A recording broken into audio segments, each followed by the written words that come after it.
My friend, you have met a terrible, terrible demise. But, I don't feel too bad about it. After all, if it weren't for me, it would have just been from someone else, you know? I guess what I'm trying to say is life goes on. For everyone else, life goes on, not for you. You're dead. But that's neither here nor there. It reminds me of one summer day in the park. I was having just a delightful picnic with my good friend Orville. And I said to him, I said, Orville, I have a story. And he said to me, what's the significance of the story?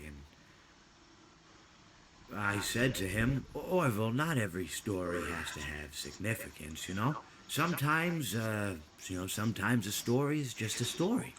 If you try to read into every little thing and find meaning in everything anyone says, you'll just drive yourself crazy. Had a friend do it once. Wasn't pretty. We talked about it for years. And not only that, but you'll likely end up believing something you shouldn't believe and thinking something you shouldn't think or assuming something you shouldn't assume, you know?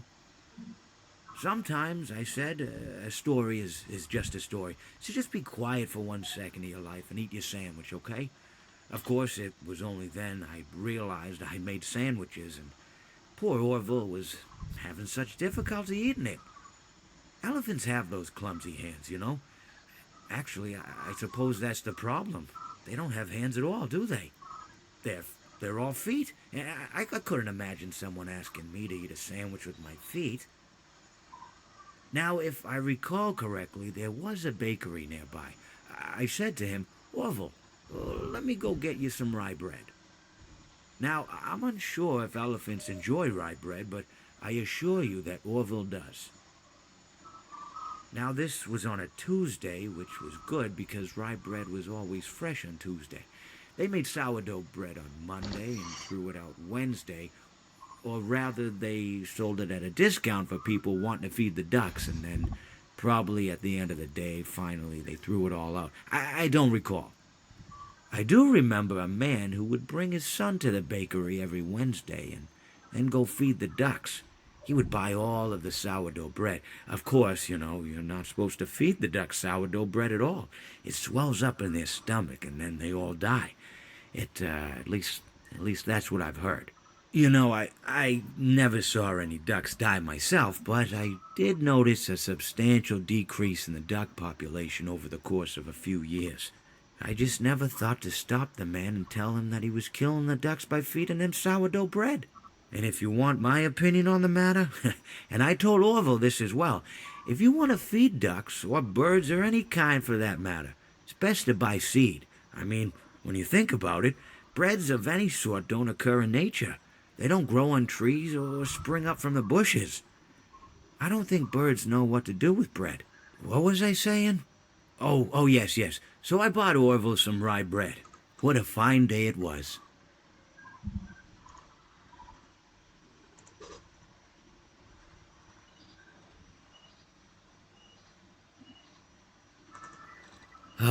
It seems that you have met your end. What a pity. I don't feel too bad about it, though. After all, if it weren't me, it would have just been one of the others, I guess. I'm honestly just glad to be out of those air ducts. It's not easy for a hippopotamus to fit up there, and not easy to get down either, and not as young as I used to be, as you can see. I used to be able to do all the sorts of things. You're young, you're vibrant, you have that sort of pep in your step. It reminds me of a conversation I was having with one of my good friends, Orville. We were having a nice picnic one day. I believe it was summer. No, perhaps it was... Was it the fall? Yes. It was the fall because the leaves had turned already. But I said to Orville, I says, Orville, I have a story to tell you. And Orville looked at me, kind of odd and said, well, what's it about? I said to him, not every story has to be about something, Orville. Sometimes a person just wants to talk. Why does everything have to be a story? I said to him. He just looked at me and he said, well, you said you had a story, and he was quite right. I did, in fact. I told him I had a story. I suppose if a person just wants to talk, then it's best to not announce that you're telling a story. Telling a story does come with its own pressures and expectations, I suppose. After all, if you're just talking to a friend, and there's no more expectations than if you were talking into the wind. Words by themselves aren't expected to carry, aren't expected to stick. But if you announce you're telling a story, well then, there'd better be a point to it all, No one wants to sit and listen to someone ramble on and on and on with absolutely no end in sight. So, it's good to be mindful that when you tell someone that you're about to tell a story, that you have something to say. Telling someone that you're going to tell them a story is tantamount to asking them to stop what they're doing and pay attention. You're basically saying, hey, buddy, stop everything. Stop what you're thinking. I have a solution to everything. And, well, I didn't really have any story to tell. In hindsight, I probably just misspoke when I said that I had a story. I think it would have just been better to tell Orville that I wanted to tell him something rather than tell him that I had a story. But even then, it might have put too much importance on the whole thing. Either way, it was quite a nice day. I remember that we were drinking tea.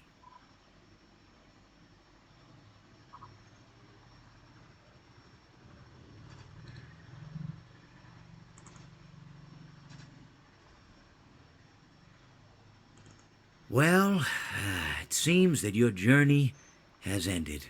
Very sorry about that. It was always going to end this way, of course. If it weren't by me, it would have just been by some other, terrible thing. Just, you could not imagine how terrible it would be. Just, I get scared thinking about it. Glad it's not me. It reminds me of a time I was speaking to my good friend Orville. We were sitting on a park bench watching the pigeons. I was on the left, he was on the... Oh, wait, was I on the right or left? Anyways, it doesn't matter. We were sitting on there watching the pigeons. And I said to Orville, friend, those birds are frozen. And he kind of looked at me like I'd lost my mind. But I reminded him that it was winter, and often birds will sit in a tree until they freeze. And then they sort of fall to the ground until the sun warms up and they can, move around again. So I said to Orville, you might as well save those breadcrumbs until the birds thaw, because they can't very well enjoy them in the condition they're in. To which he asked what I meant, and asking what condition the crumbs should be in before he threw them to the birds, assuming that I meant the birds couldn't enjoy the breadcrumbs in the condition that the crumbs were in, when in fact I had meant the birds could not enjoy them in the condition that the birds were in, considering that the birds were frozen. So he took a moment and then threw his last handful onto the ground. I said to him, Orville, why did you throw the breadcrumbs to the birds when I just told you they're frozen? To which he responded, the breadcrumbs are not frozen. Again, misunderstanding my words. I didn't mean to say that the breadcrumbs were frozen when I said I told you they're frozen. I'd been referring to the birds. In hindsight, what I should have said was, and this would make perfect sense, why did you throw the breadcrumbs to the birds when the birds are frozen?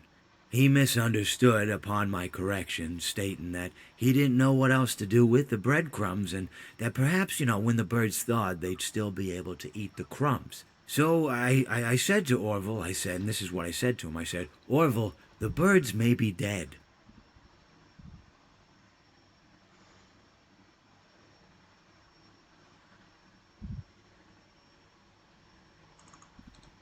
It seems that you have met a horrible demise, my friend. But these things happen in life. Life goes on. Not for you, obviously.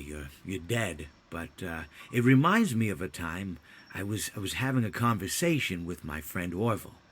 We were where were we? I think we were by the river. We were sitting by the river and watching the fish leap over the falls.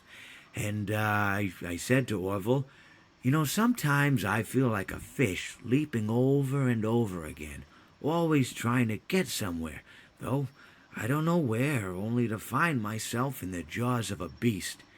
He, of course, looked at me, surprised. Have you been in the jaws of a beast, friend?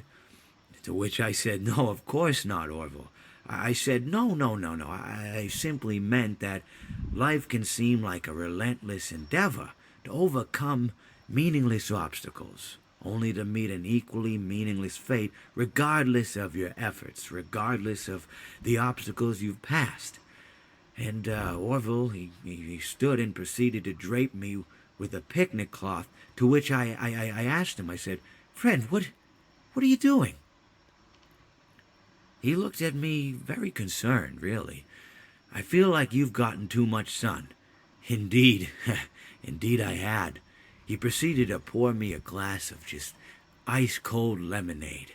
Ooh, you ever mix it with iced tea? You do like a little half lemonade, half. Ooh, it's so. You should try it some. Well, you can't because you're dead. But anyways, so you may be asking yourself, how did I go from sitting by the falls and drinking lemonade to being wedged in the air duct? Not only with Orville, but with an entire assortment of fruity colored friends.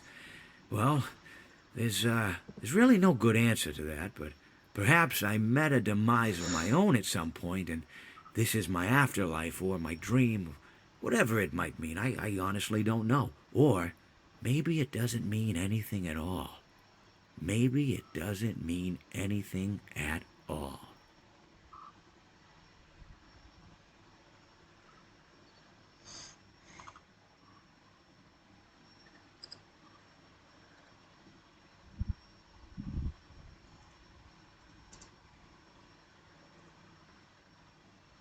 Oke,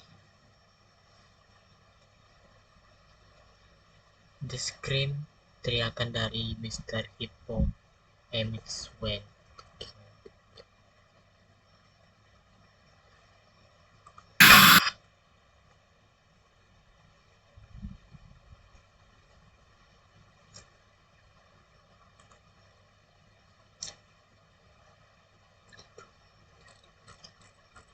Oke, ini berarti cuma yang ada satu, dua, tiga, dan empat.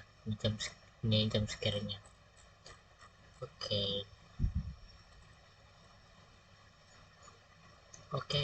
Sekarang kita coba bahasa Indonesia. Ya.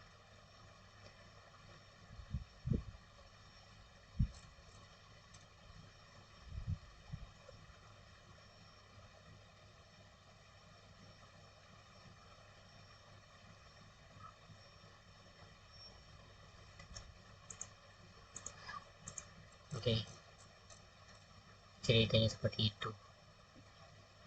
Mungkin voice-nya si Mr. Hippo memang keren sih. Oke lah, sampai jumpa di